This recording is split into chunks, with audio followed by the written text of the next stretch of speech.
Congolaises, Congolais, mes très chers compatriotes, je m'adresse solennellement à vous en ce jour dans un contexte exceptionnel en rapport avec la situation sécuritaire que connaît notre pays dans sa partie orientale. Bakongomani kazi, bakongomani, inshuti z'igihugu, ku mugaragaro mboneyeho mu buryo budasanzwe kubagezaho uko umutekano uhagaze mu gihugu cyacu muri bino bihe turimo mu gice cya Kongo y'Iburasirazuba. Ce contexte d'agression et d'occupation des territoires dans le Nord Kivu est perpétré par le groupe terroriste dit du M23 avec l'appui avéré en hommes et en logistique du Rwanda. Uko bihagaze rero nuko turi mu ntambara muri Nord Kivu, tukaba turwana n'inyeshyamba zigaruriye uduce tumwe. Izo nyeshyamba za M23 zikaba zihabwa ibikoresho, abasirikare ndetse n'ubufasha bwose na leta ya Kigali.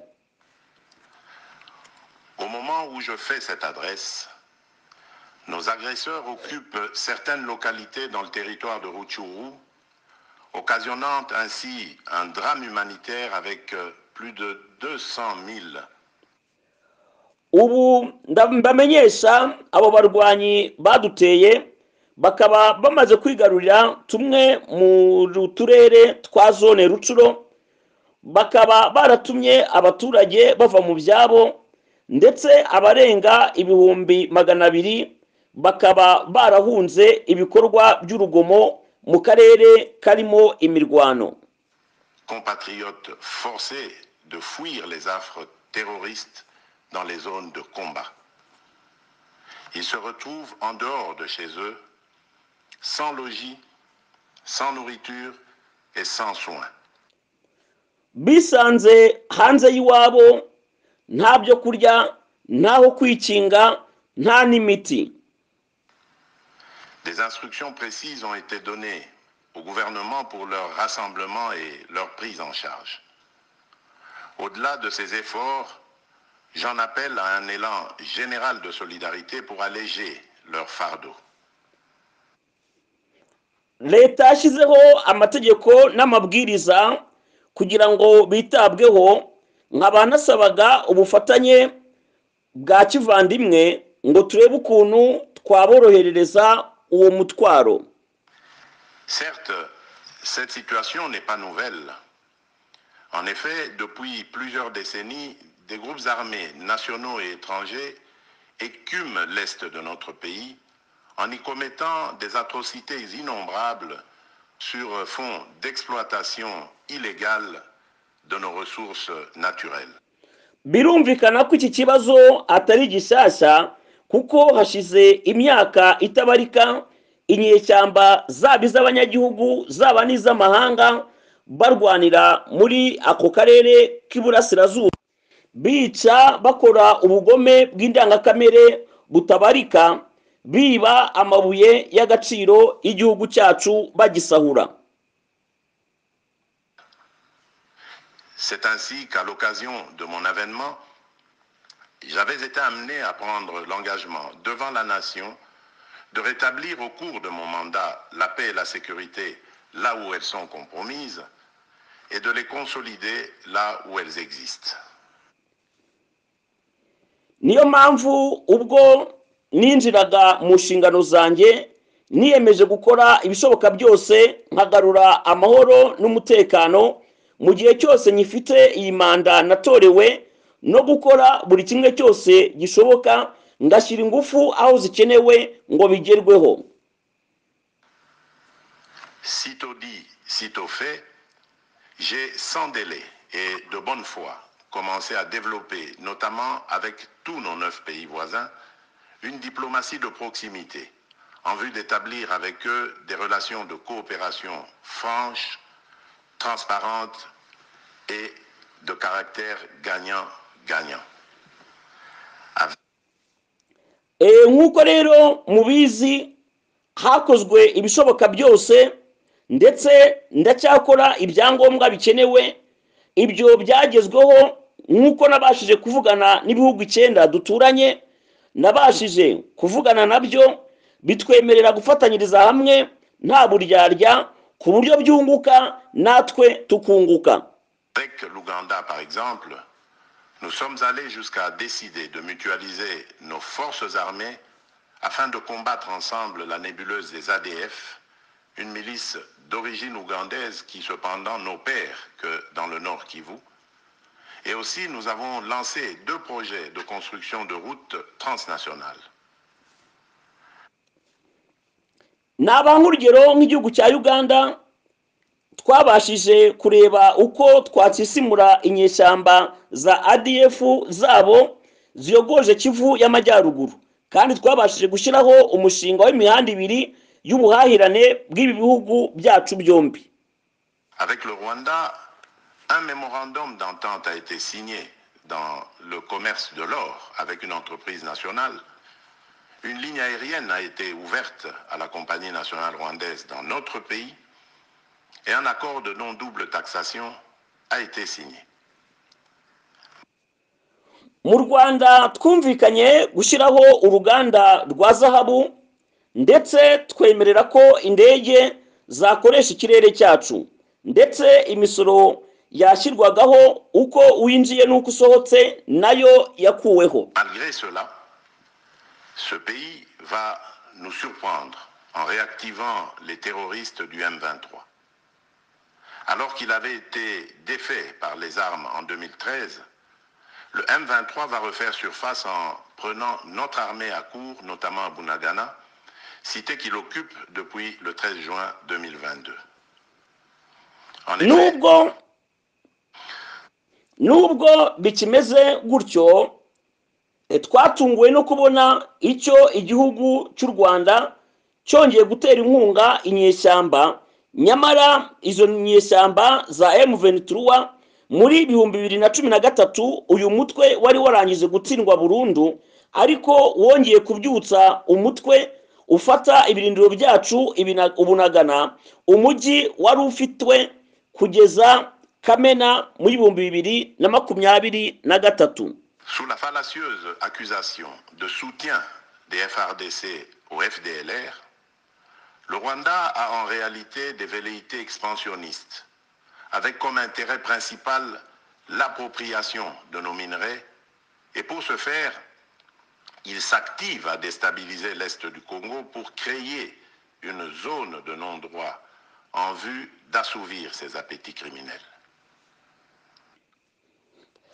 Hakoreshejwe rero ibinyoma byinshi byo kuvuga yuko ingabo za FARDC zikorana n'ingabo za FDLR, nyamara ikibyihishe inyuma ni ugushaka gusahura umutungo wa Kongo, bateza umutekano muke ngo bishyirireho akarere katavogerwa, bityo abo bicanyi bagere ku ntego yabo biyemeje yo gusahura ubutunzi bwa Kongo. Pour faire face à cette situation, 2 options s'offraient à nous, la diplomatie ou la guerre. Mu rwego rwo guhangana n'ibyo bikorwa, twahisemo inzira ya diplomasi cyangwa intambara. J'ai résolu de privilégier la première option, quitte à en venir à la seconde, faute de résultats. Njyewe rero nahisemo inzira ya mbere, niba nta kigezweho hagakoreshwa iriya nzira yindi. L'option diplomatique a donc été mise en œuvre. Rero ibiganiro mu by'ukuri byaratangiye n'ubu ngubu kandi ndabikomeje. C'est ici l'occasion pour nous de rappeler que notre attachement à la recherche de la paix par des voies pacifiques n'est aucunement un signe de faiblesse, moins encore un aveu d'une incapacité de notre pays à s'inscrire dans une logique de guerre totale contre tous ceux qui continuent à abuser de notre patience. Nababwiye ko tutazigera ducogora gushakisha inzira y'amahoro, ntabwo twigeze ducika na gato intege, hehe no kumva ko igihugu cyacu cyahwema kwihanganira abatera igihugu no guhungabanya umutekano wacu. Ahubwo ni wa muco wacu wo mu by'ukuri wo gukunda no gushaka amahoro no kuyaha abandi. Mais plutôt une expression de notre culture de paix et de notre identité légendaire de peuple hospitalier. C'est ainsi que dès le 20 juin 2022, j'ai pris part aux travaux du 3e conclave des chefs d'État membres de la communauté d'Afrique de l'Est à Nairobi, au Kenya, qui avait comme agenda l'examen de la situation sécuritaire dans l'Est de notre pays. niyo mpamvu ku itariki 20 z'ukwezi kwa gatandatu nagiye mu nama y'abakuru b'ibihugu byo muri East Africa i Nairobi muri Kenya turebera hamwe uko amahoro yagaruka mu karere. À l'issue de ce forum, les dirigeants des pays membres de la communauté d'Afrique de l'Est sont tombés d'accord sur le déploiement d'une force régionale pour imposer la paix dans l'Est de la République démocratique du Congo. Ni muri ubwo buryo ibihugu byose byo muri East African Community byemeranyije kohereza ingabo zazo mu karere zo kugarura amahoro mu karere. Le sommet a appelé à une cessation immédiate de toutes les hostilités à l'est de notre pays et a demandé à tous les groupes armés, tant étrangers que locaux, à déposer les armes immédiatement et sans condition et à Inama yemeje ko impande zose zirwana zihagarika intambara mu burasirazuba bwa Kongo ndetse bategeka ko imitwe yitwaje intwaro yaba y'abanyagihugu yaba inyamahanga yashyira ibirwanisho hasi nta mananiza abayeho. engagé dans le processus politique. Le 6 juillet 2022, j'ai accepté de rencontrer à nouveau le président du Rwanda, cette fois à Luanda, sous l'égide du président Joao Lourenço, sous couvert de la Conférence internationale des régions des Grands Lacs africains, la CIRGL. Il en est sorti une feuille de route qui stipule entre autres objectifs normaliser les relations politiques et diplomatiques entre la République démocratique du Congo et le Rwanda.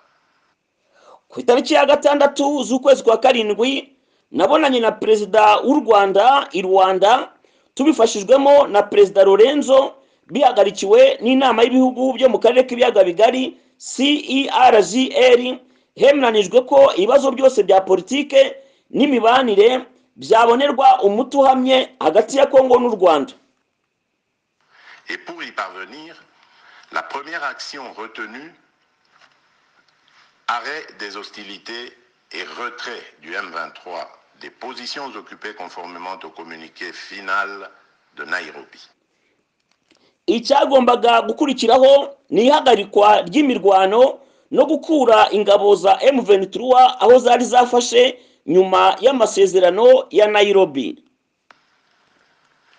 Une fois de plus, aucune avancée sur le terrain de la paix attendue par notre population n'a été observée. Nyamara ibyari bitegerejwe n'abaturage bacu nta na kimwe cyubahirijwe. La dernière activité diplomatique en date a été la rencontre avec le président Paul Kagame autour du président français Emmanuel Macron et à l'initiative de ce dernier en marge de l'Assemblée générale des Nations unies à New York. Ici également, pour l'essentiel, il a été acté le principe d'un cessez-le-feu immédiat et du retrait inconditionnel du M23 des positions qu'il occupe. Toujours. Ibyo rero byatumye habaho ibiganiro na Kagame hamwe na perezida w'Ubufaransa Emmanuel Macron byateguwe n'inteko rusange ya ONU yaberewe i New York aho byemejwe ko intambara ihagarara ndetse ingabo za M23 zikava ku butaka bw'ahantu hose bafashe nyamara nabyo ntacyo byatanze na gato. Sans résultat tangible sur le terrain.